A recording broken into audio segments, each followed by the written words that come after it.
I work the night shift at a university library. The music coming from the locked vault hasn't been performed in over a century. I didn't plan on working nights. That's worth saying up front, because the way things unfolded later, people sometimes assume I was drawn to it, that there was something in me that wanted the quiet, the emptiness, the particular quality of a building at 3 a.m. when you're the only one breathing inside it. But that wasn't it at all. I took the night shift because the pay differential was better, and I had student loans that weren't going to manage themselves.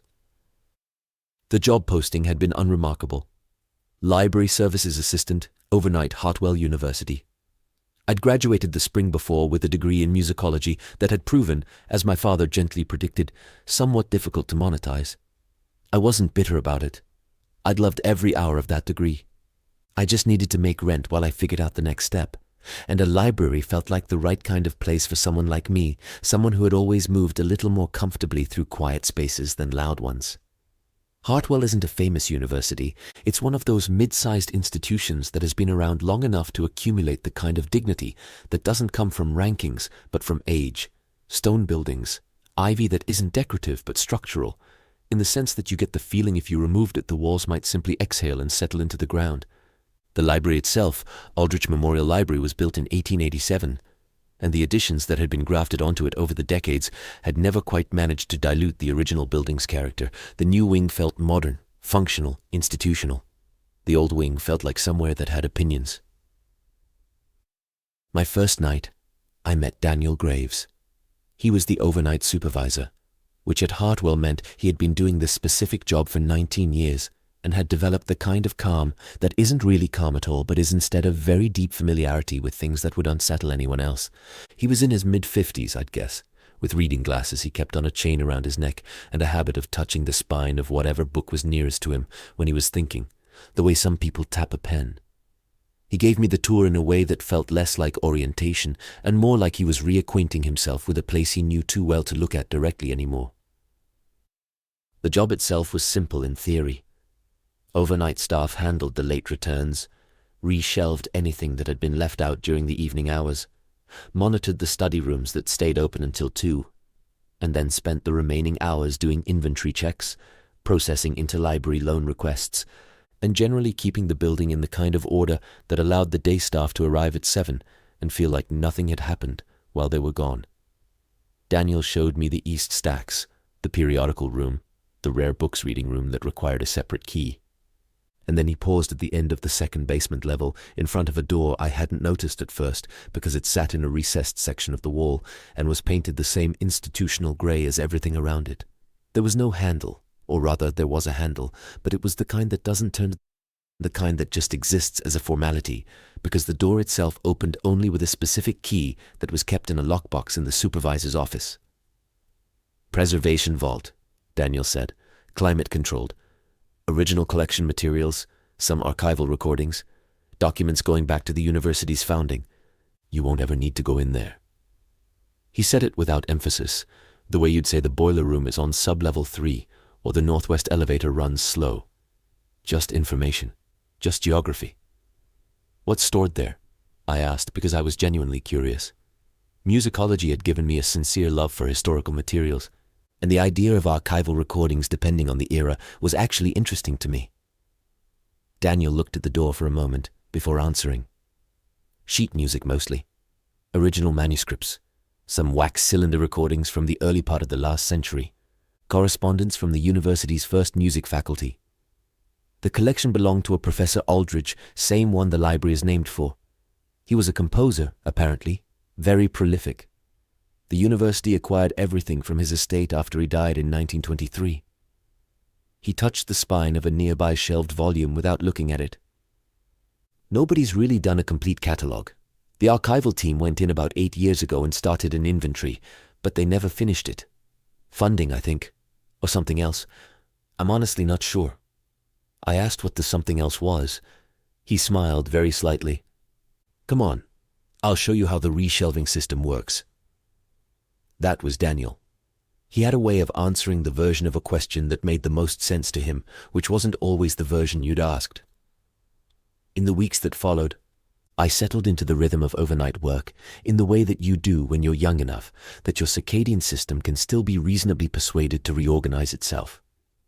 I'd arrive at 10, take over from the evening staff, spend the first few hours handling the last trickle of students who were studying until closing.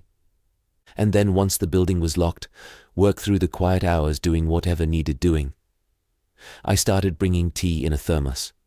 I started knowing which fluorescent lights buzzed at which frequencies and which patches of floor creaked in what order when the building settled.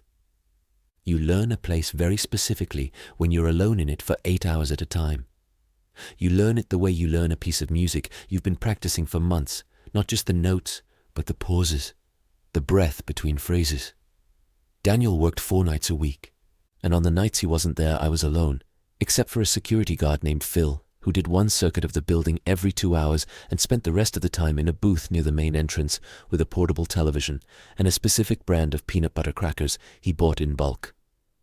Phil and I had an understanding. I left him alone, and he left me alone, and we both pretended the building was something you could secure. There were rules for the overnight shift.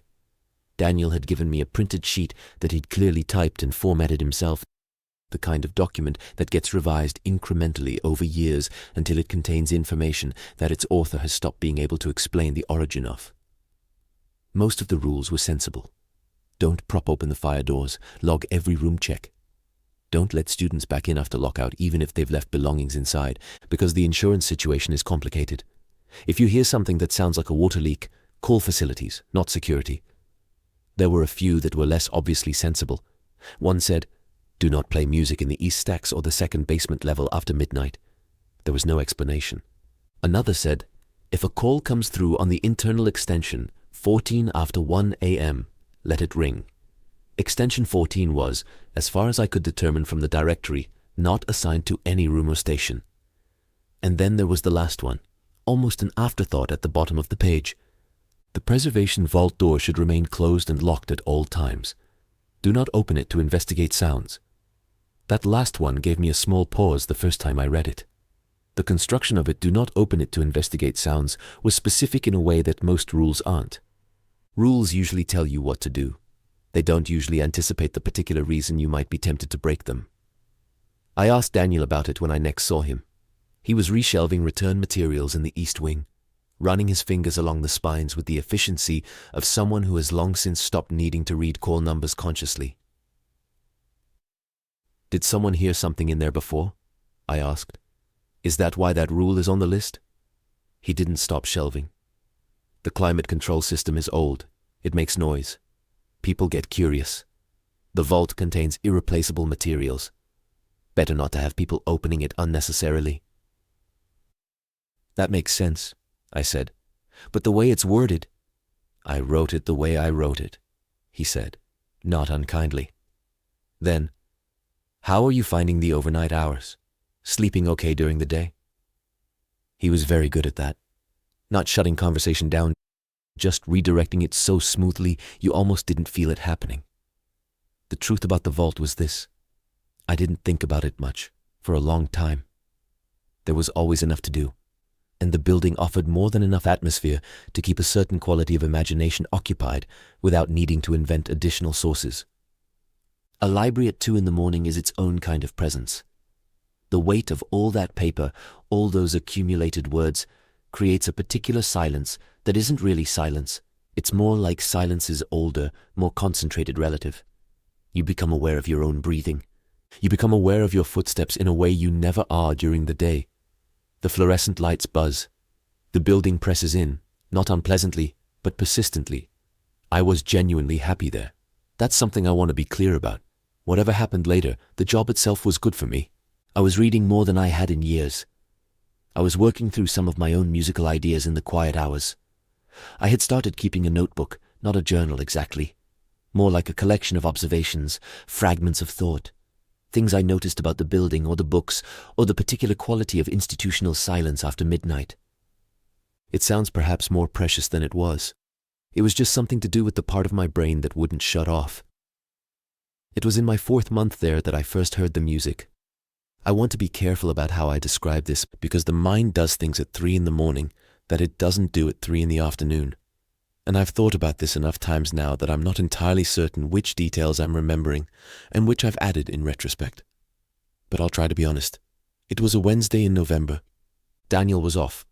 Phil had completed his midnight circuit and returned to his booth. I was in the second basement level, processing a batch of returned periodicals and updating their location records in the system. The second basement is the quietest part of the building. It's mostly storage down there.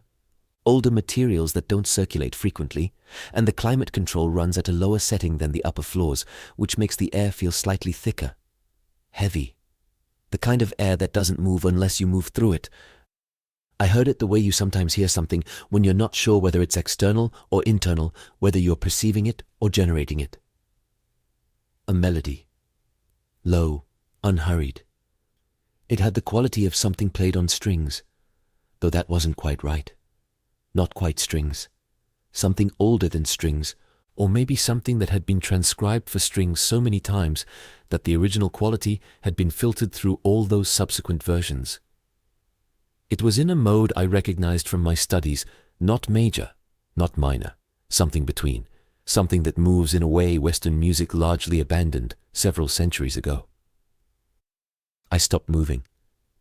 I stood completely still, with a stack of periodicals in my hands, and listened. It was coming from the direction of the vault.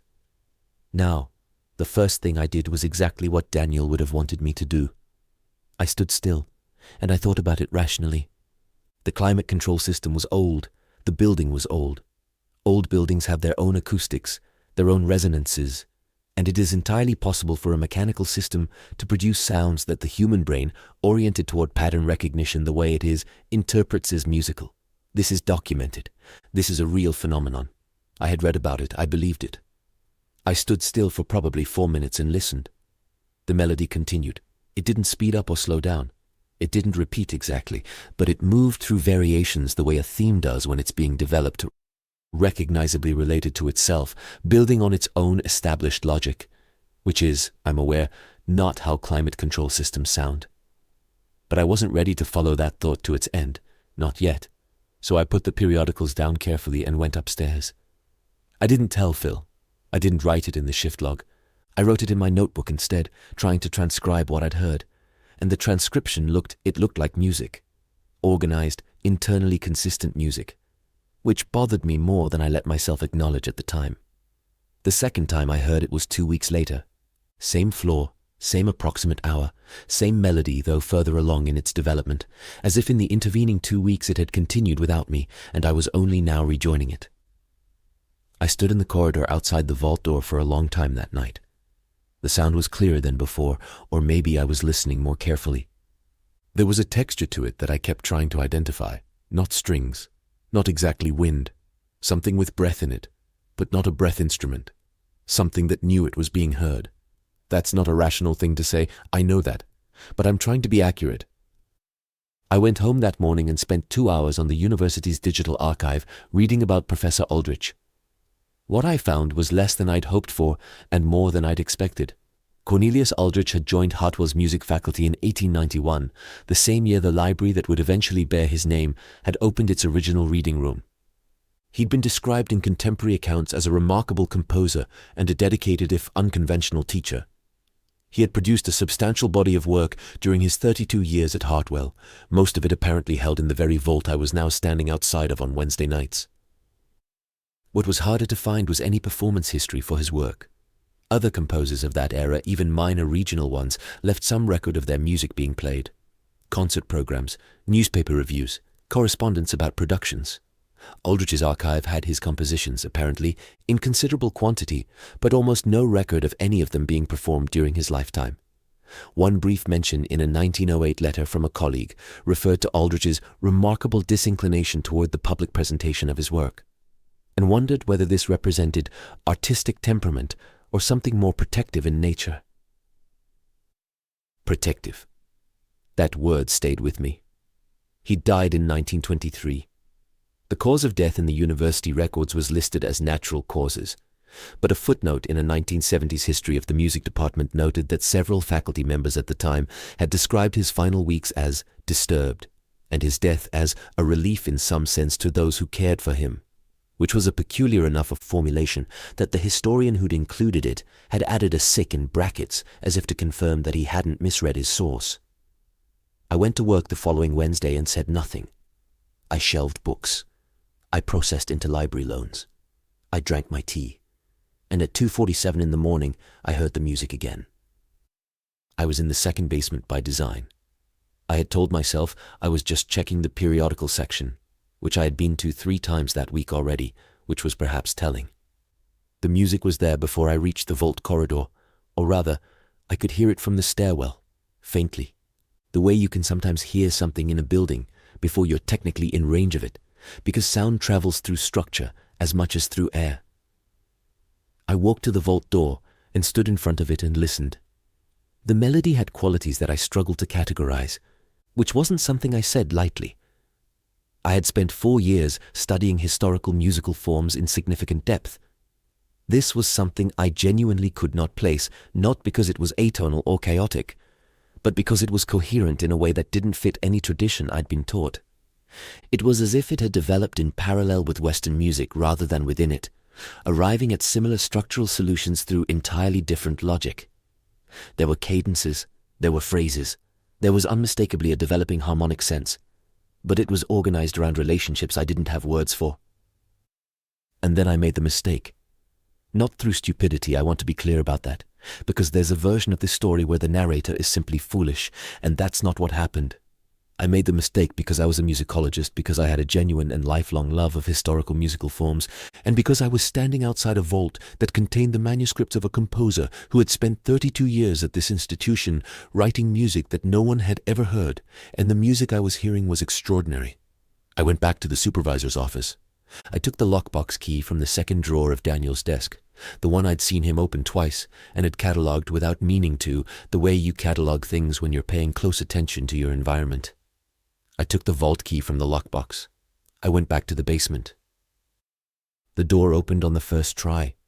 The mechanism was smooth, well maintained. The door swung inward with a slight pressure differential, the climate control maintaining a slightly lower pressure inside to keep particulates out and cool. Still air came out and touched my face. The vault was not large. It was perhaps 20 feet by 15, with metal shelving units running along 3 walls floor to ceiling, each shelf holding flat archival boxes of various sizes, all labeled in a small, precise hand. A 4th wall was given over to a cabinet with shallow drawers, the kind used for storing large format documents, maps, oversized scores. The light inside was a low, preservation-appropriate amber that activated automatically when I entered. The music, very clearly, was not coming from inside the vault. I stood just inside the doorway and looked at the shelves and understood that whatever I had expected to find a sound system, someone had forgotten. A mechanical device, some mundane explanation wasn't here. The room was sealed, climate-controlled, and silent in the way that only truly sealed spaces can be silent. The hum of the environmental system was present, but that was all. No music. Not in here. I turned around to leave, and the door was closed. Not locked. Just closed. I pushed it from the inside and it opened immediately, and I stepped back into the corridor and stood there for a moment, feeling the particular quality of my own heartbeat. The corridor was empty. The door behind me had almost certainly been caught by the pressure differential when I stepped away from it. That was the obvious explanation.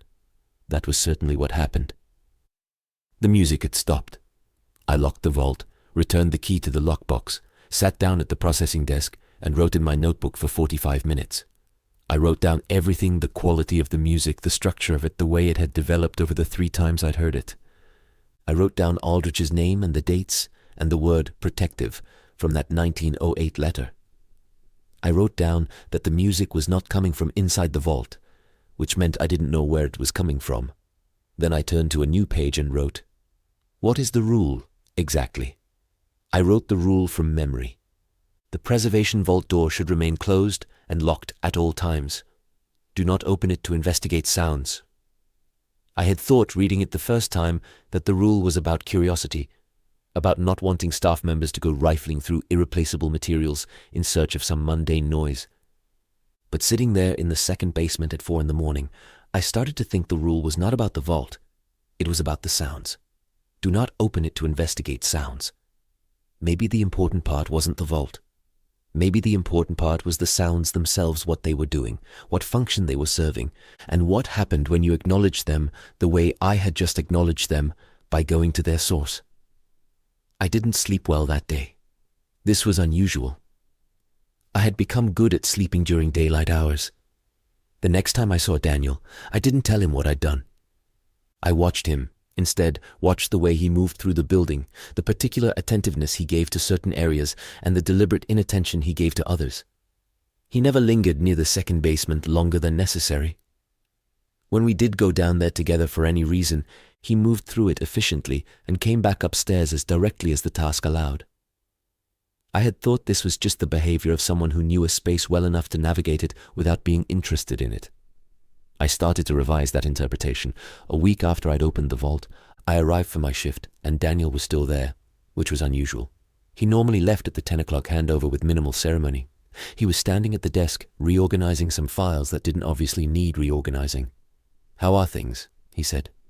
"Fine," I said. "Quiet week." He looked at me for a moment with the reading glasses sitting low on his nose, and then he looked back at the files. "You know, I've been meaning to mention," he said, and his voice was entirely normal, entirely casual. "The climate control in the second basement has been making some unusual sounds lately. Facilities knows about it.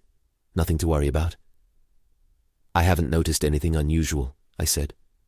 There was a pause that lasted perhaps 2 seconds longer than it needed to. "Good," he said. "That's good." He put the files down.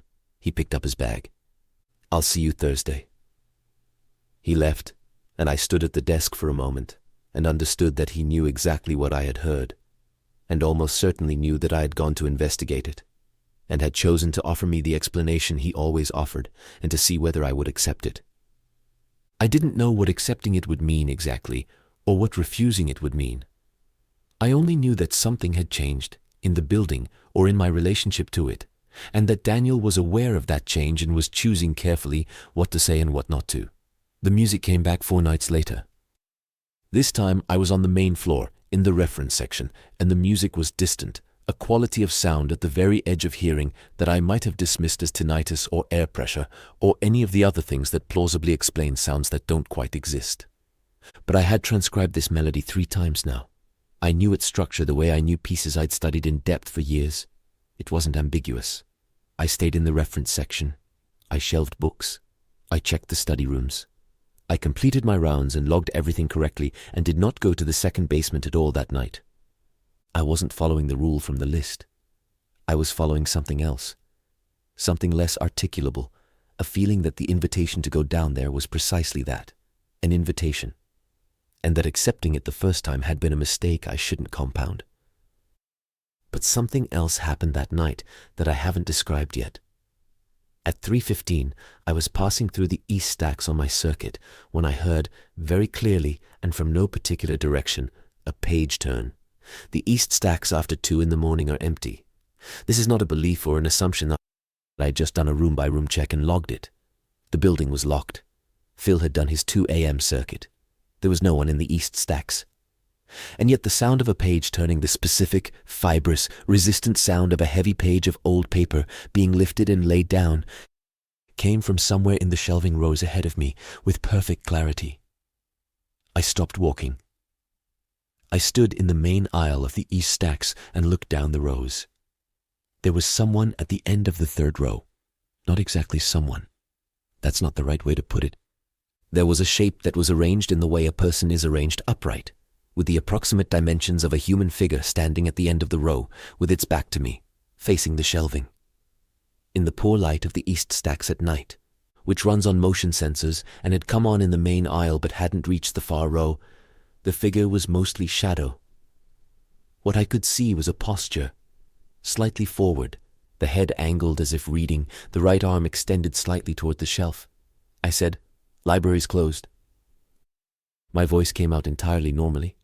I'm honestly a little surprised by that in retrospect. The figure did not respond. It did not move.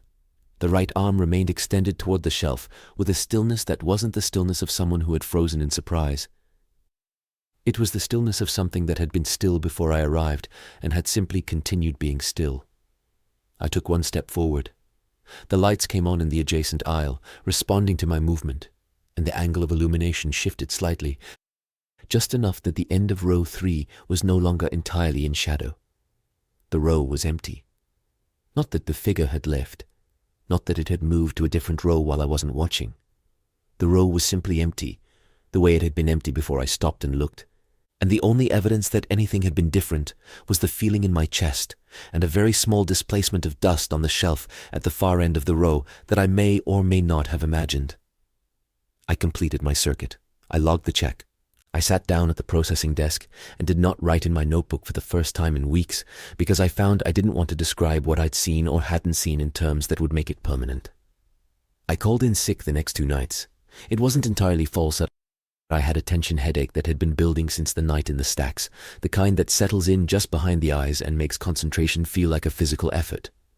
But I was also, honestly, not ready to go back. When I did go back, Daniel was there. Thursday. He was at the desk doing something on the computer, and he looked up when I came in and said, "Feeling better?" And I said yes, and we did the handover the way we always did. Before he left, he stopped with his hand on the door and said, without turning around, "Stay on the upper floors tonight if you can manage it. There's no reason to be in the second basement." "The periodicals," I started. "Can wait," he said. "They'll keep." And then he left. I thought about that for a long time after he was gone. He'd never given me a directive that wasn't procedurally framed before. Everything had always been about the job, the tasks, the building's practical requirements. This was different. This was personal. This was Daniel, who had been doing this job for 19 years, telling me quietly and directly, "Stay away from there." I stayed on the upper floors. I was entirely compliant. I shelved, I processed, I logged, I made tea, I read during the quiet hours. And at 2:30 in the morning, the internal phone on the processing desk rang. The display showed 14. I looked at it for a long moment. The rule on Daniel's list was specific. If a call comes through on the internal extension 14 after 1 a.m., let it ring. I had thought about this rule a number of times. Extension 14 was unassigned. A ringing unassigned extension seemed like the kind of thing that should be investigated, not ignored. A technical fault, a crossed line, some malfunction in a system old enough to develop eccentricities. But Daniel had put it on the list for a reason. I let it ring. It rang 9 times. Then it stopped. Then, after a silence of perhaps 40 seconds, it rang again, 4 rings this time, then silence, then 3 rings, then nothing. The quality of the building after that was different in a way I find genuinely hard to describe. Not louder or quieter, not different in any physically measurable sense probably. But something had changed in the same way that the quality of a room changes after a conversation that ended badly. There is no objective alteration, but the space feels inhabited by what happened in it. The library felt inhabited that night in a way I hadn't noticed before or hadn't let myself notice. I was near the elevator lobby at just past 3 when I heard footsteps on the stairs. Not upstairs, not the sound of the building settling or the pipes contracting.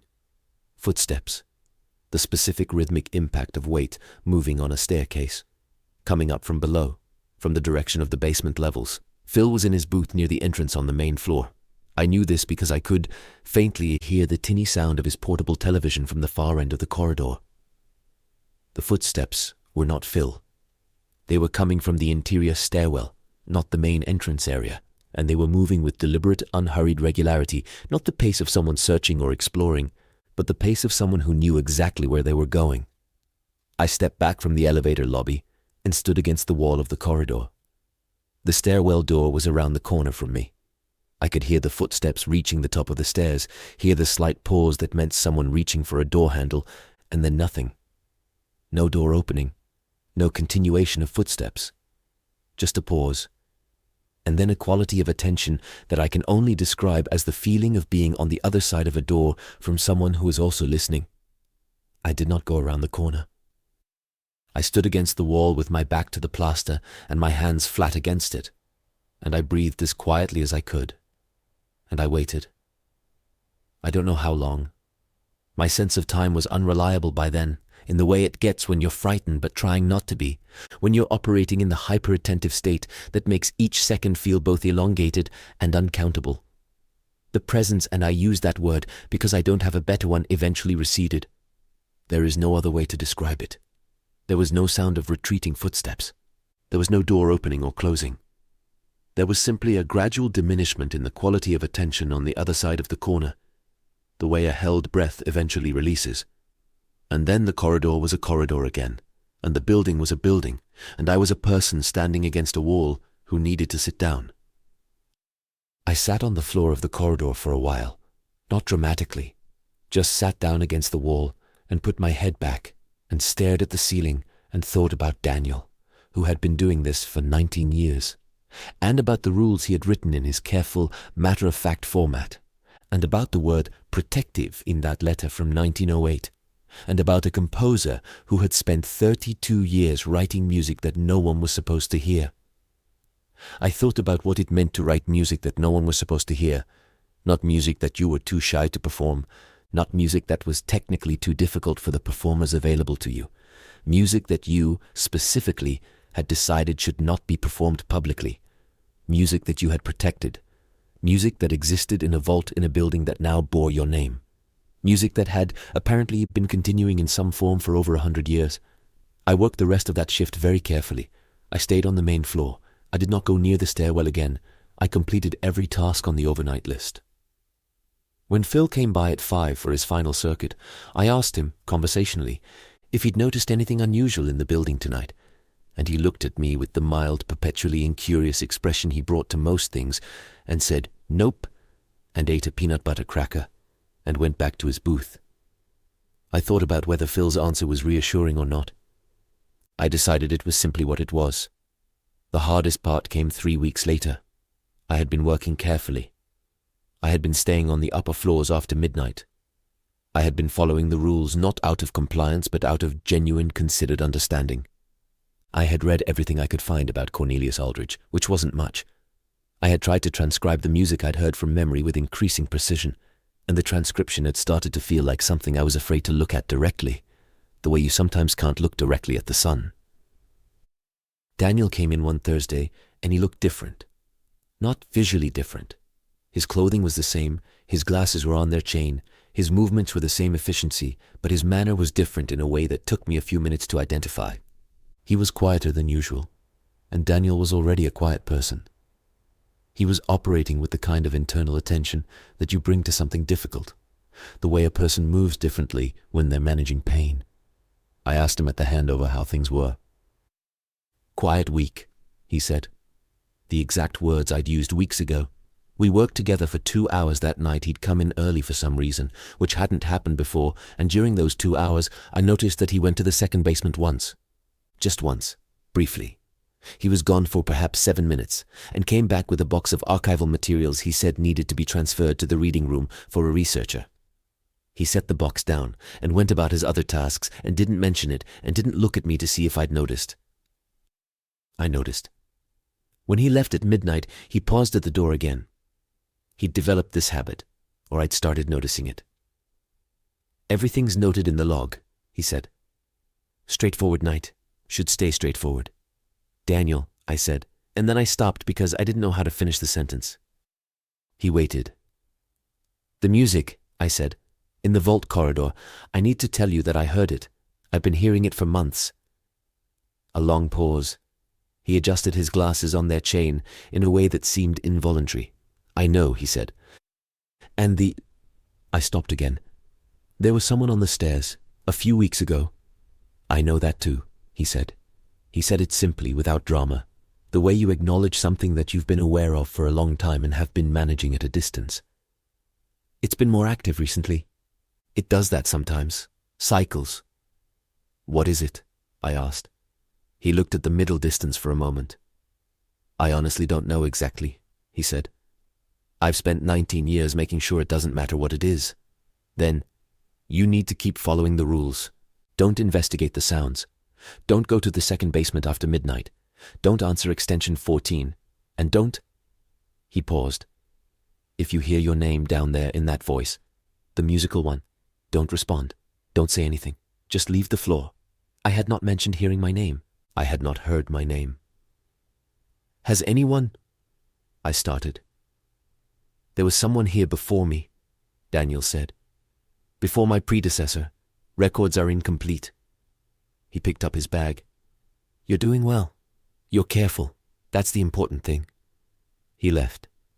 And I stood there thinking about the fact that he'd told me not to respond when I heard my name, which meant that it was coming, which meant that whatever was in the building, in the vault, in the corridor, on the stairs, had by now whatever passed for its awareness focused on me specifically, and Daniel knew this, and the best advice he had was, don't respond.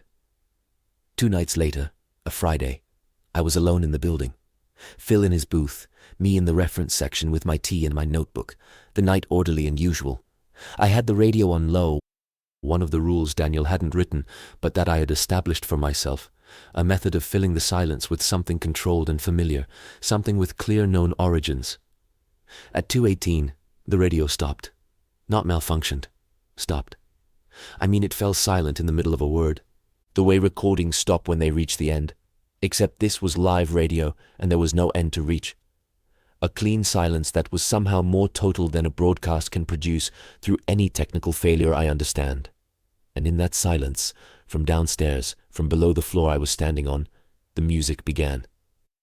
Clearer than it had ever been, close enough that I could hear, for the first time, what was providing the breath I'd been trying to identify in the sound. It was a voice, or something arranged like a voice, singing in a register I cannot place on any scale I know.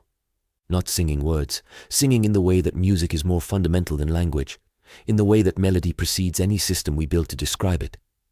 It knew I was listening. That's what was different this time. In the previous instances, I had always felt as though I was overhearing something. This time, I felt the music was directed upward, through the floor, to the specific location where I was standing. The way a call is directed. I stood very still. The radio remained silent. The music continued, and then rising inside the melody, unmistakably shaping itself out of the musical line with the precision of something that had been practicing this for a long time. I heard my name. Not spoken, not separated from the music, contained within it, formed out of its tonal patterns, the way a skilled composer can embed a phrase within a longer sequence so that it exists simultaneously as both music and language. My name in the musical voice, twice, and then again, and each repetition was slightly more insistent than the last, the way someone calls when they think you may not have heard them. I didn't move. I didn't answer. I stood in the reference section with my hands flat on the desk and my eyes open and my breathing as controlled as I could make it, and I thought about Daniel's face when he'd told me not to respond. The specific quality of his expression, which was not fear exactly, but was the thing underneath fear. The thing you have when you have been afraid of something for long enough that the fear itself has become structural. I thought about music that had not been performed for over 100 years. I thought about what performing music means about the relationship between a piece and an audience, about the act of hearing being its own kind of participation, about the way music requires a listener to complete itself. I thought about a composer who had spent 32 years writing music that he would not allow to be performed publicly, who had protected it, who had perhaps understood something about the nature of what he was creating that made public performance genuinely dangerous rather than simply artistically unsatisfying. I thought about the archival team 8 years ago that had started an inventory and never finished it. I stayed absolutely still until the music ended, which took a long time. It didn't stop abruptly. It developed, reached a kind of culmination in the way a movement does, and then resolved, and the resolution was technically beautiful. There is no other word for it. Whatever it was or wasn't, whatever the nature of its origin or its intent, the music was beautiful in the way that the oldest things are sometimes beautiful, with the beauty of something that has had a very long time to become exactly what it is. The radio came back on in the middle of a weather report. I sat down. I drank the rest of my tea. I wrote in my notebook for a long time, not about the music this time, but about Daniel, and about the rules, and about what it means to spend 19 years in proximity to something you don't fully understand and have decided, deliberately, not to fully investigate. There is a kind of courage in that I hadn't previously recognized. Not the courage of confrontation, but the courage of careful, sustained restraint. The courage of knowing exactly how much you can afford to understand and stopping precisely at that line. I worked the rest of the shift. The building was quiet. Phil ate his crackers and watched his television. At 6:30, I walked out into the November morning, and the cold hit me, and I stood on the steps of Aldrich Memorial Library and looked up at the stone face of it and thought about Cornelius Aldrich, who had died in 1923 and whose music apparently had not. I told Daniel the next time I saw him. Not everything, but the essentials: that I'd heard my name, that I had not responded, that the music had concluded and the night had passed without incident. He nodded slowly. He was holding a returned book without looking at it. "Good," he said. "You did right. Does it stop? Eventually?" He considered this with the seriousness it deserved. "It quiets," he said. "For stretches. Sometimes months. It's been quieter overall in the last decade than it was before I started." He turned the book over in his hands. "I think it's because no one has gone in. No one has given it reason to expect anything." "Except me," I said. "When I opened the vault." He looked at me. This was the first time I'd admitted it, and he absorbed it without visible reaction. "Yes," he said. "That's likely why this cycle has been more active." He wasn't accusatory. He was simply factual. "It'll settle. It may take time." "What happened to the archival team?" I asked. 8 years ago." The briefest pause. "2 of the 3 are still employed by the university," he said. "1 in the main office, 1 in digital services. The 3rd," he placed the book carefully on the reshelving cart, "left the institution. It was handled administratively." I waited for more. There wasn't more. The institutional response, when I finally understood it, was not dramatic. There were no official reports, no investigations, no acknowledgement in any documented form that anything unusual occurred at Aldrich Memorial Library during overnight hours.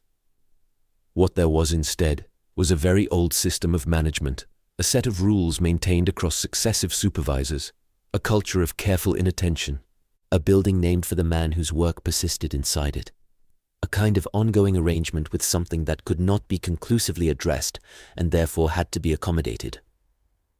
The university knew, in the sense that institutions know things not through explicit acknowledgement, but through the accumulated behavior of people who had been close to the knowledge for long enough that it had become procedural.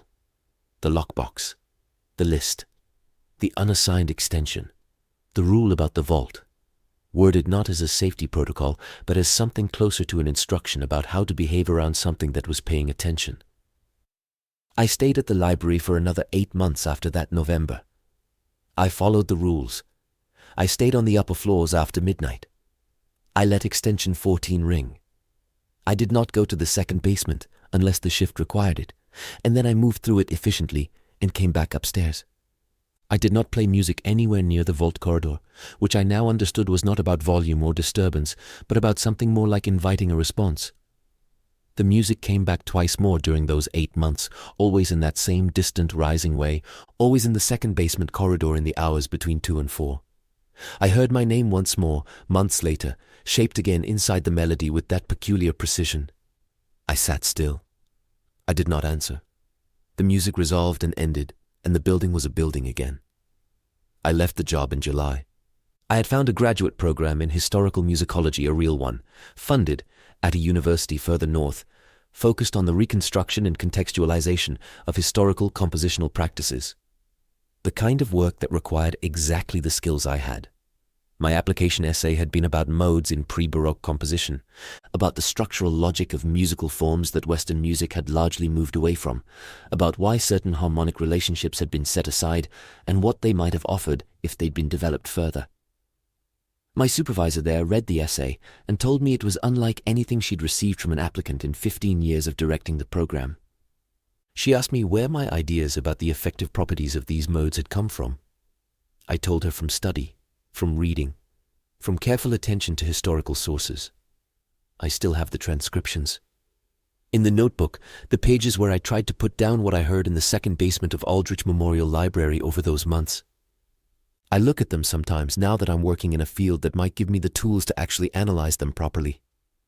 There are things in those transcriptions that I don't understand yet, relationships between phrases, a developmental logic that I can perceive the outline of, but can't yet describe with the precision it deserves. I've thought about what it would mean to perform them, to take those transcribed passages and give them to musicians and have them played, heard publicly, completed in the way music is completed by an audience. I think about what Cornelius Aldrich understood that made him spend 32 years writing music that no one was supposed to hear. I think about Daniel Graves, who stayed for 19 years, who maintained the rules with the patient dedication of someone who had accepted a particular kind of responsibility, who knew that some things are better managed than understood. I think about what the music wanted, rising up through the floor toward the sound of my breathing, shaping my name inside its phrases with the precision of someone who had had a great deal of time to practice. I don't perform the transcriptions. I keep them in the notebook. I study the structure of them the same way I study any historical document, with attention, with care, and with the specific discipline of leaving certain questions unasked. There is a form of scholarship that proceeds by accumulation, patient and indefinite, never quite arriving at a conclusion. I have come to think this is the appropriate form for some subjects. The notebook stays closed mostly. On certain nights when I'm working late and the building I'm in settles and the heating system produces a sound at the edge of identifiability, I put my hand flat on the cover of it and feel the pressure of everything inside. I don't open it on those nights. I've found it's better not to give things reason to expect anything.